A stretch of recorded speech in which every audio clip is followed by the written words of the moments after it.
Turkiyada ishlayapsizmi? Unday bo'lsa dam olish huquqlaringizni bilasizmi? Ko'pchilik ish bo'lsa bo'ldi, dam olish keyin deb o'ylaydi. Lekin unutmang, dam olish bu sizning eng asosiy huquqlaringizdan biridir. Bugun sizlarga ishchilarning eng muhim 4 ta dam olish huquqi haqida qisqacha ma'lumot beraman. Birinchisi tanaffus. Agar bir kunda 7,5 soatdan ko'p ishlasangiz, sizga kamida 1 soat tanaffus berilishi shart. Agar ish vaqti 4 soatdan 7,5 soatgacha bo'lsa, kamida 30 daqiqa tanaffus berilishi kerak. Va eng muhimi, bu tanaffus vaqti ish soatiga kirmaydi.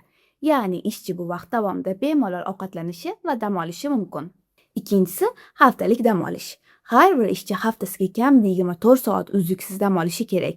Agar ishchi dam olish kunida ishlasa, unga qo'shimcha haq to'lanishi kerak. Uchinchisi, bayram va rasmiy ta'til kunlarida dam olish.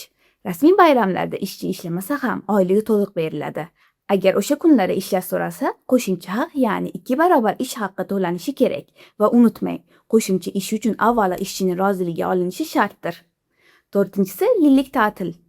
1 yil ishlagan ishchi kamida 14 kunlik ta'til olish huquqiga ega. Bu muddat ish stajiga qarab oshib boriladi va ishchi ta'til vaqtida ham oyligini olishda davom etadi. Unutmang, ish beruvchilar ushbu huquqlarning barchasini ta'minlashga majburdir. Aks holda bu qonunbuzarlik hisoblanadi. Xo'sh, siz ushbu huquqlaringizdan to'liq foydalana olyapsizmi? Izohlarda javoblaringizni kutamiz.